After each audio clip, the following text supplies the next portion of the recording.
Good evening, everybody. I'm Sarit Zahavi, founder and CEO of Alma Research and Education Center. Thank you for joining us today. As you know, Alma has been the leading think tank that focuses on Israel's security challenges on the northern border. As you all know, this past Sunday, July the 12th, marked the 14th anniversary of Israel's Second Lebanon War. We have a special guest with us today, Prime Minister Ehud Olmert, former Prime Minister of Israel, and today we will hear about the war from his perspective as Prime Minister of that time. Mr. Olmert, it's a great honor to have you with us today. Shall we begin? Thank you for inviting me. I'm ready. As Prime Minister, you decided to go to war after the abduction of the two soldiers on July the 12th, 2006. Can you share with us the decision-making process of going to war and the thoughts that you have of the war, how you decided to get into Lebanon, to get deep into Lebanon, the different decisions about IDF operation in Lebanon during that month? Well, first of all, I must say that we decided a lot before the events that took place on the 12th in the morning.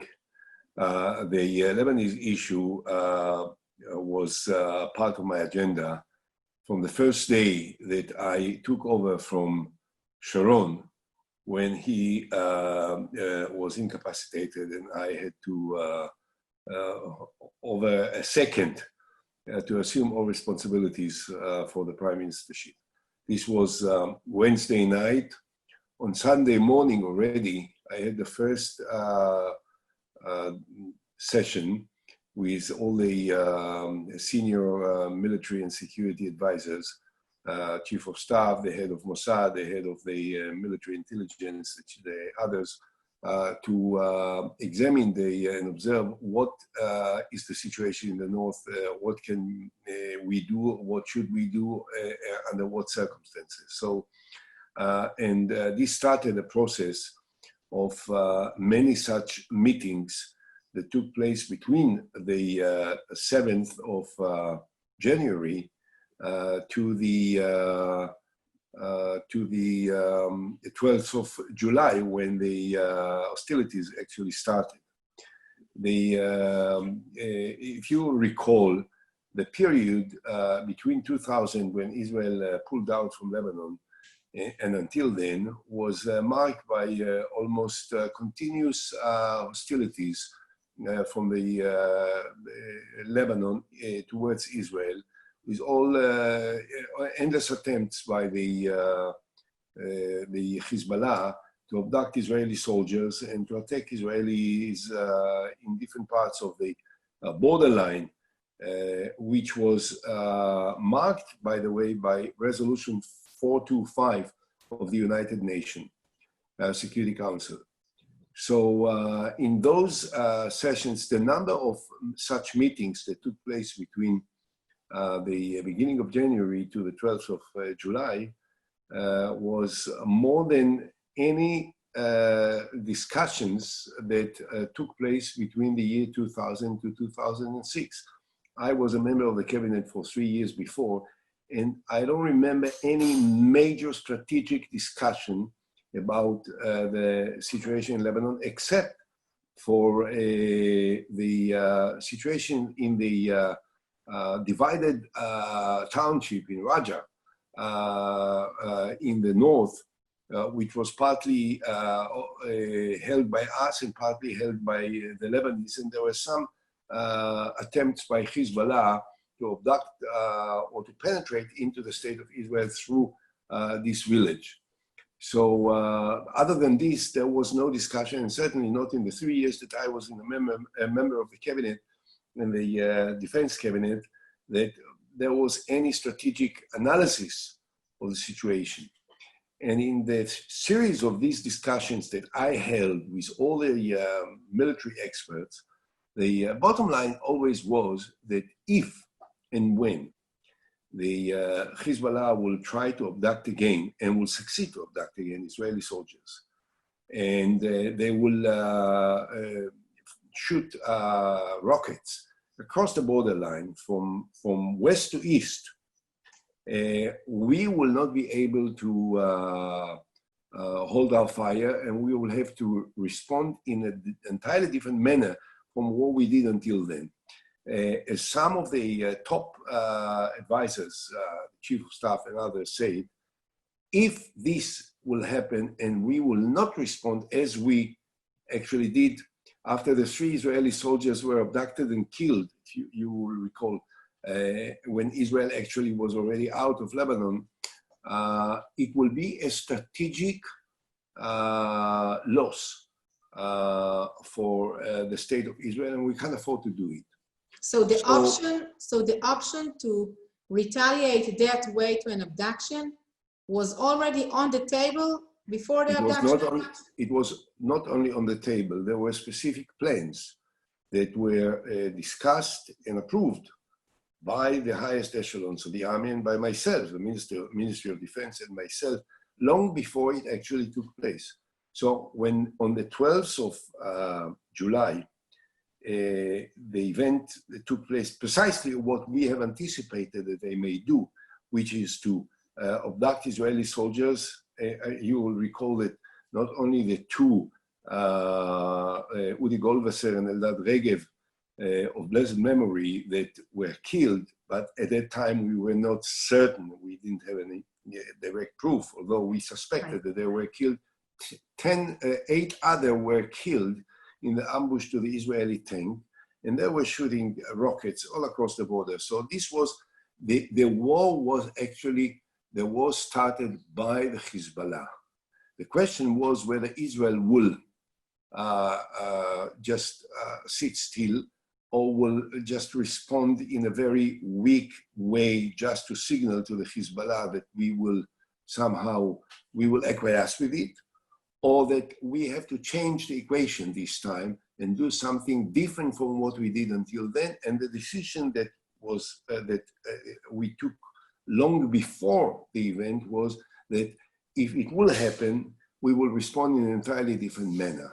So, were you aware that the army was not prepared enough to this kind of scenario as it was found later on? No, not exactly. I actually, and the night before, I had a meeting with the general staff in Tel Aviv.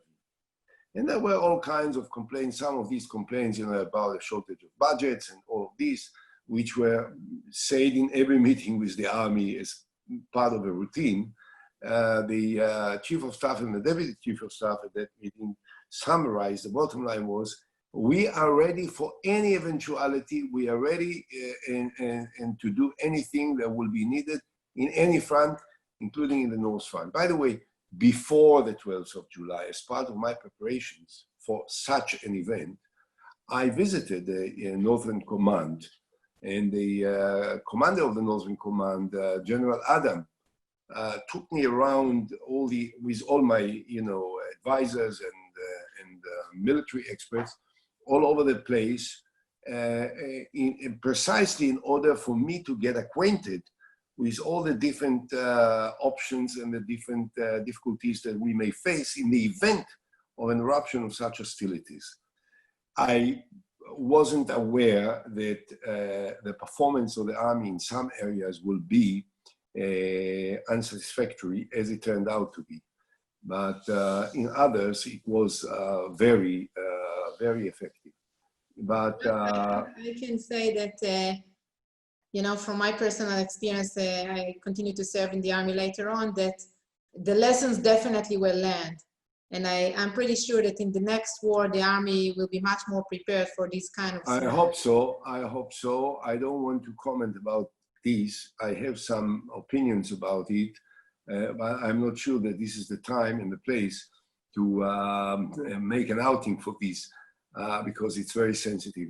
I definitely think that in some areas we are much more prepared than we ever were. We decided, and my cabinet decided, to build the Iron Dome, which is a very effective defense against rockets, as we have tested it in the south and in several occasions in the northern border, although not vis-a-vis Lebanon. we have other very effective weapons which can be used. I think the ground forces now are in a better shape than they were then. 14 years passed, some lessons were learned. But in any event, the point is that it was not something that was, just out of the sleeve, we just decided, okay, they did it, we'll do it. We thought about it before, and we decided that if it happens this time, we will not acquiesce with anything but a very effective and painful response that will create a deterrence that did not exist until then. To say something, to jump for a second to the end. From the beginning, there was not any illusion, and it was spelled out in the most explicit terms, and it's part of the protocol of the cabinet meeting on the 12th of July, so it can be proved easily. When asked by the ministers, what do we expect will be the outcome? What will happen?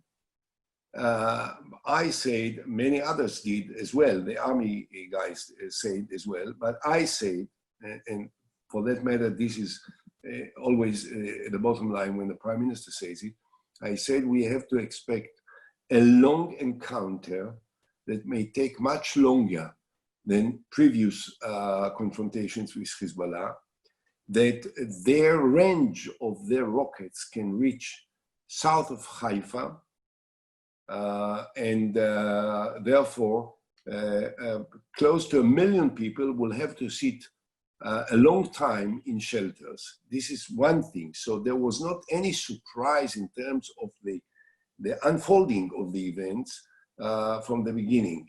And number two, we said no one can expect that at the end of this, the Hezbollah will rise with white flags and will surrender. Although, by the way, on the day before the ceasefire, they were very close to do it. And we knew that they are very weak. And therefore we had the last pressure of the last 48 hours, because we knew that that will force them to agree to a ceasefire, and they will not violate the ceasefire as it turned out to be. And what we said was that the pressure that we will put on them with the different military operations, including the ground operations, which were not as successful as we wanted them to be, and not as we were expecting them to be, and that we were used to have on-ground war. We still thought that the pressure and the pains and the impact on the population in the south of Lebanon, and the fact that there will be a massive movement of population from the south that will be running away towards the north, will create a kind of pressure that will force the Hezbollah to reassess the entire overall picture about what should be done and how it should be handled in the future. And I think that, therefore, there was not surprise that it turned out to be. There was one thing, though, that I debated with the army, and I think that this debate still is hanging on, and I'm absolutely confident I was right and they were wrong, but their position was that we have to destroy Lebanon entirely, more or less. In some more simplistic expressions, they say we have to return Lebanon back into the stone era. We hear generals expressing this way until today. Pardon? We hear generals or former generals in the army expressing this way until today.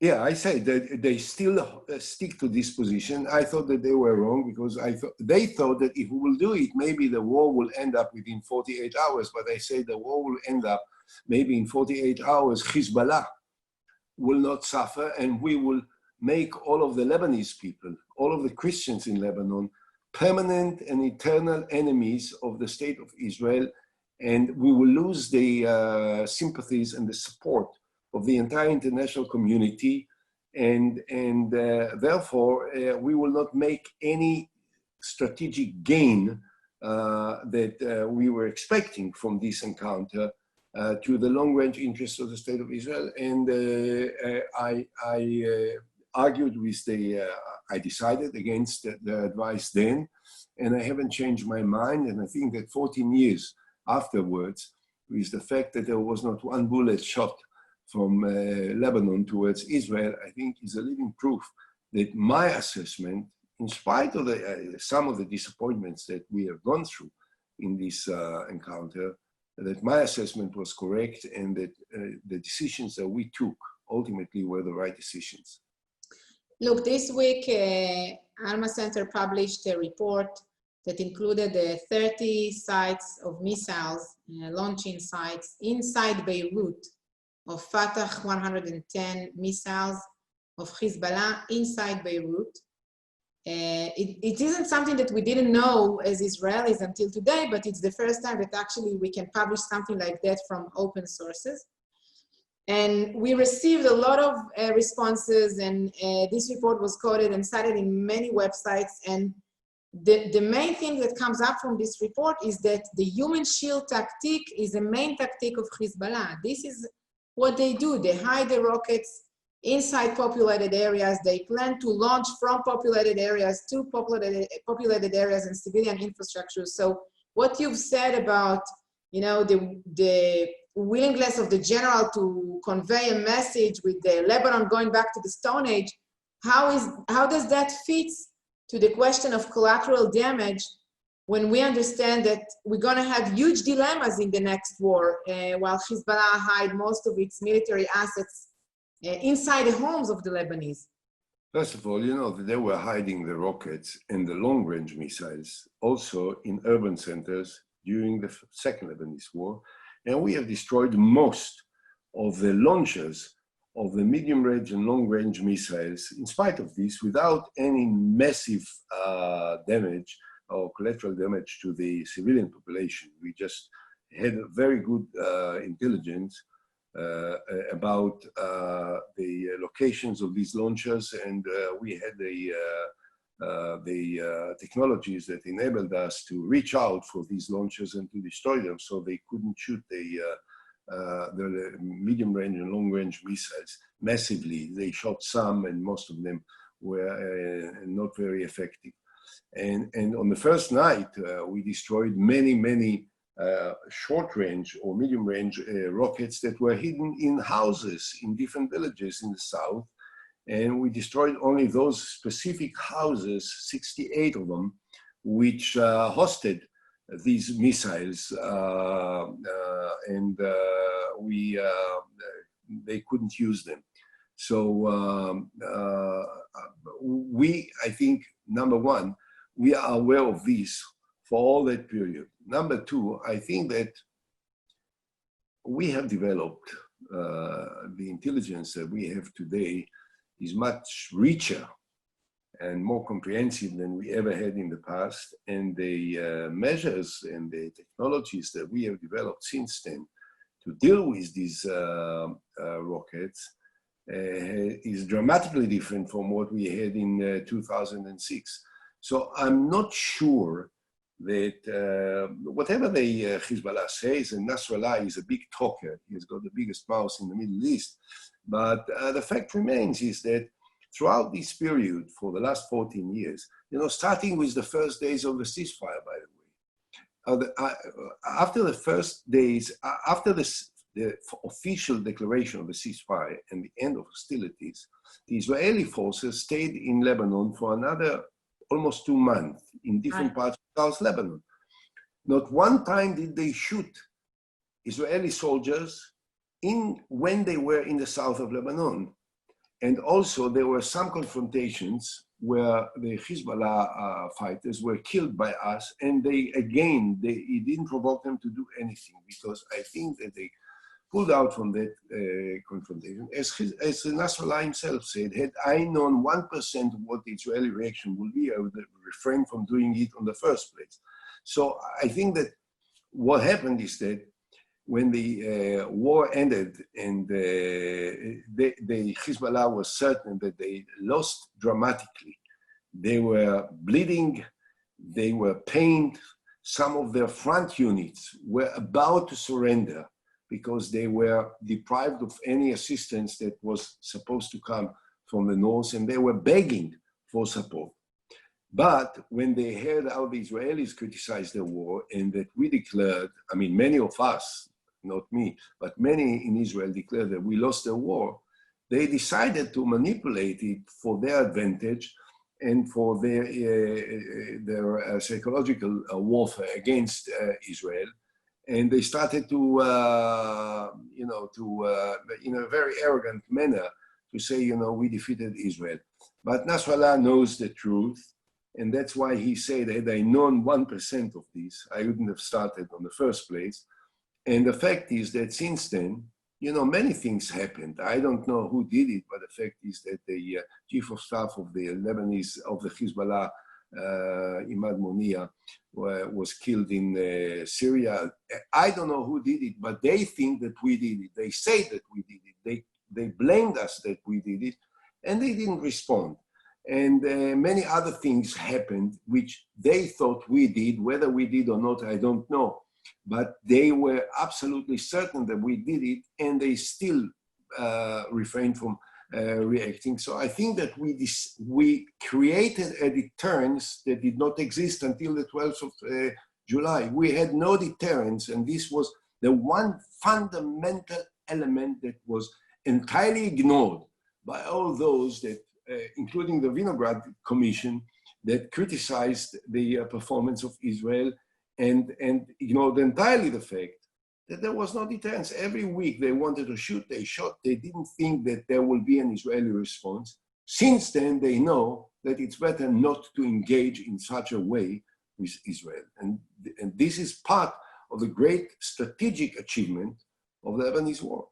I definitely agree, as a resident of the Galilee, that the situation in the Galilee today is completely different than what it used to be until 2006.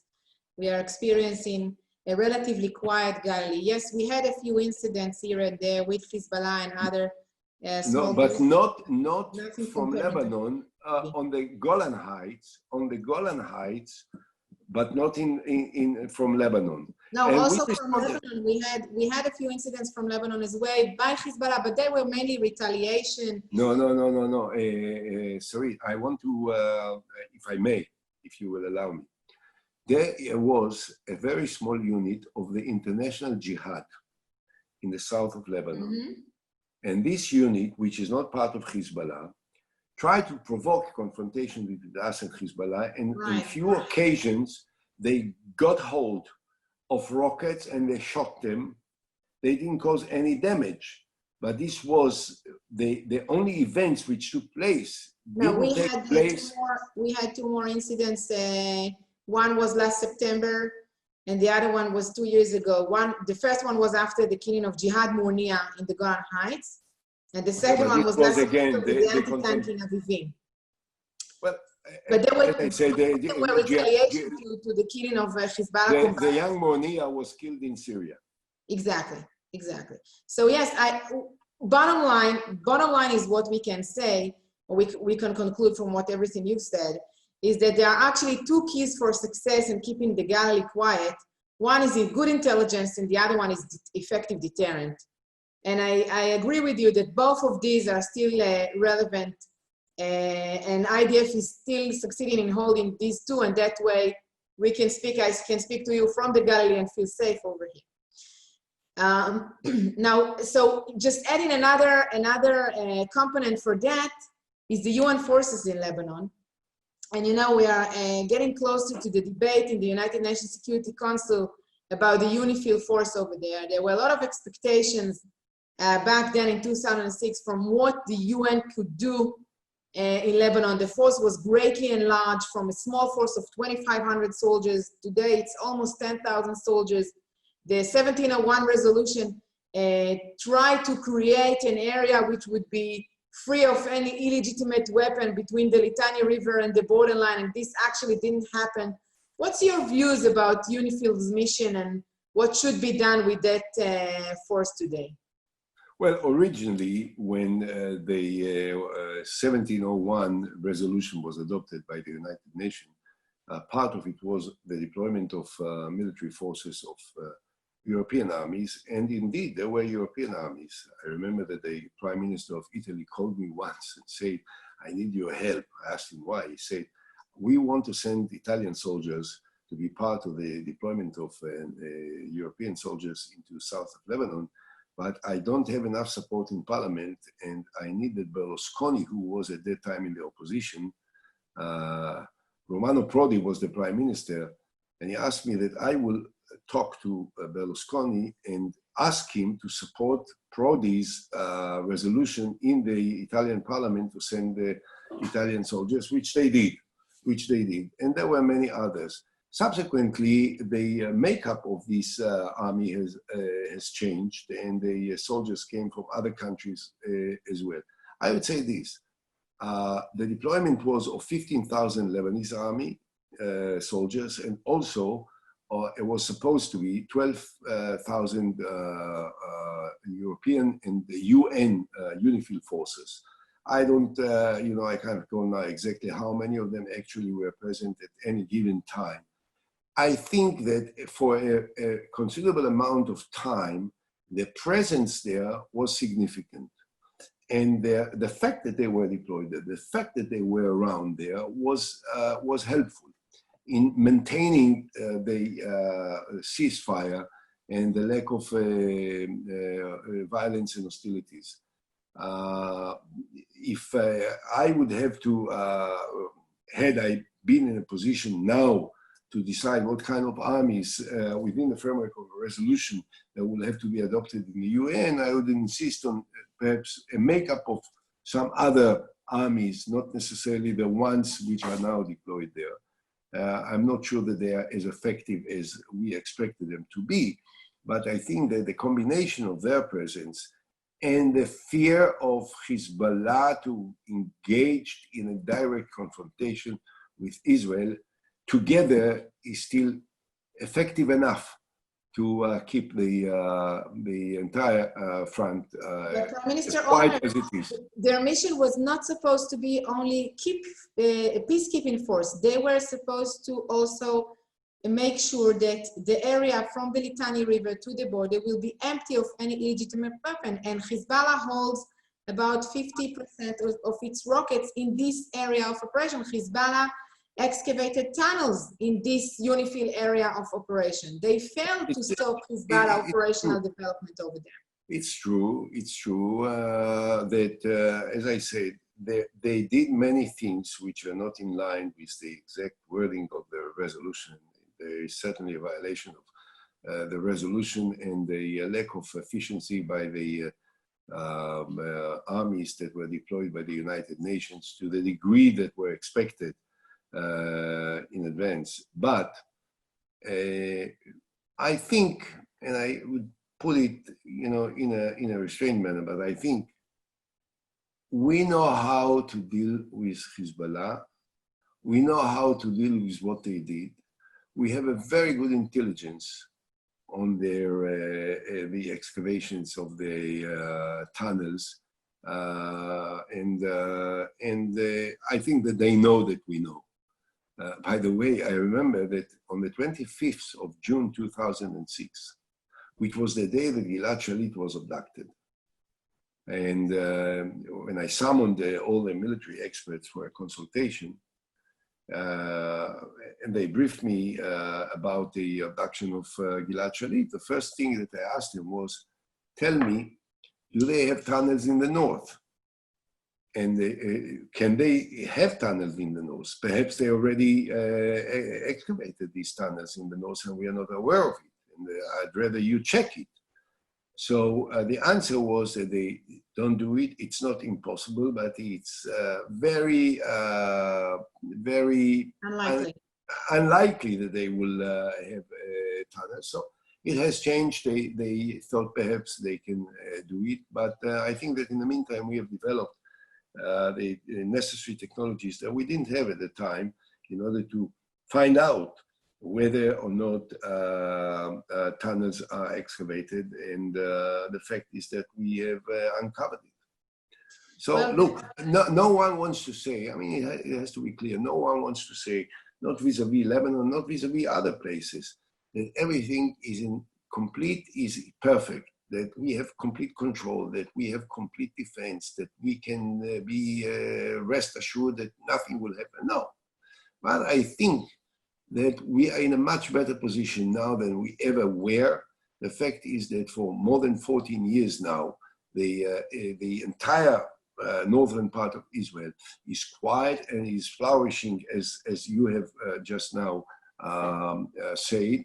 And I think that they will be very, very, very careful and hesitant before they will try to resume hostilities on a grand scale as they did, because they think that they know what is going to be the price that they can pay for it. well, to conclude, and after everything that you've said, I would like to ask you, what advice would you give to the Prime Minister when in the morning that he will get the reports that, you know, Hezbollah just carried out a terrorist attack on the border with Israel? What advice would you give him following your experience? Well, first of all, I hope that the army in the north is prepared, that the ground forces are trained to deal with this kind of war. And the less we will be dealing with refugee camps in the West Bank, and the more we will focus on where the threats really are, I think we will be in a better position to respond to such an attack.